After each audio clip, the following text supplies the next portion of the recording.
Hello tout le monde, j'espère que vous allez bien. Désolée de ne pas avoir posté ces jours, mais je n'ai pas eu le temps. Aujourd'hui, nouvelle vidéo.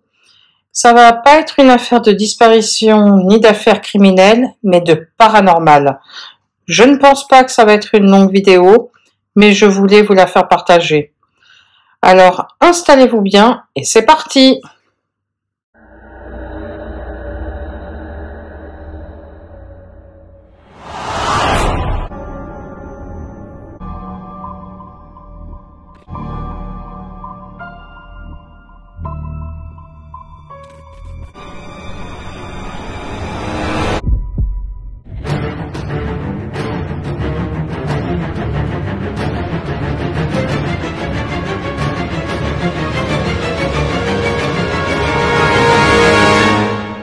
Le 29 décembre 1972, le vol 401 de la Eastern Airlines décolle de l'aéroport John F. Kennedy à New York.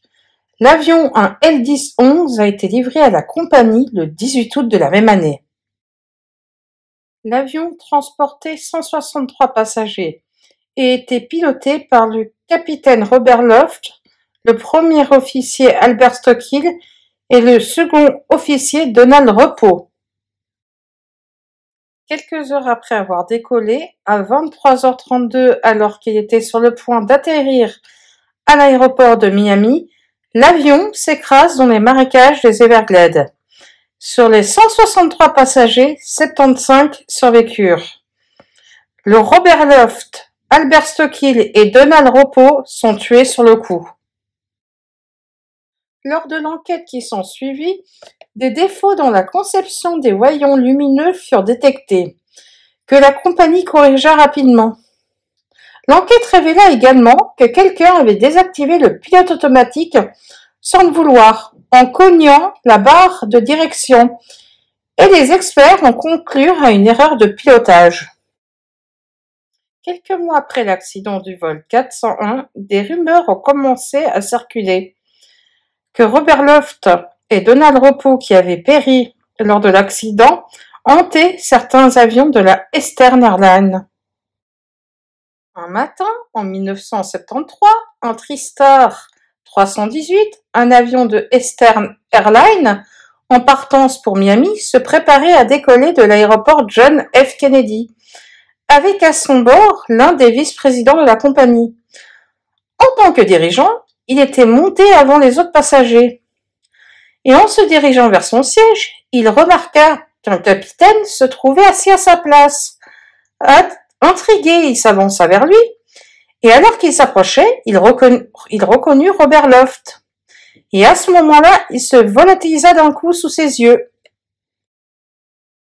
Quelques mois plus tard, dans le même aéroport et le même avion, un commandant de bord et deux membres d'équipage venaient de monter à bord quand ils découvrirent à leur grande surprise qu'un pilote se trouvait déjà dans l'avion.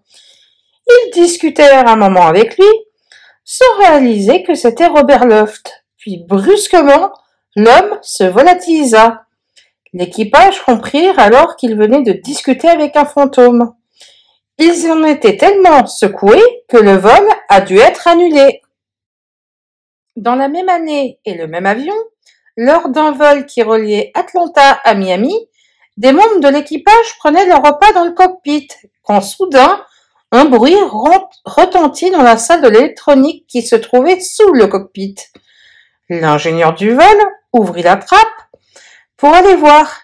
Il tomba nez à nez avec Donald Repos qui était debout et qui regardait fixement l'endroit où il se tenait au moment de sa mort. Les membres du personnel n'étaient pas les seuls à voir des fantômes. En 1974, une passagère était assise près d'un pilote qui était très pâle. Se demandant s'il n'était pas malade, elle appela l'hôtesse, mais soudain, l'homme disparaît, et la dame se mit à hurler d'un coup. Plus tard, elle identifia formellement Donald Repos. Lors d'un autre vol, mais toujours sur le TriStar 318, un passager appela une hôtesse pour signaler qu'il avait vu un nuage de forme étrange planer au-dessus d'une aile. Lorsque tout était calme, le nuage flottait légèrement en dessus, Mais dès que l'avion était secoué par des turbulences, le nuage se posait sur l'aile et immédiatement l'avion retrouva sa stabilité. L'hôtesse et l'ingénieur du vol, qui observèrent le nuage, purent confirmer l'étrange phénomène.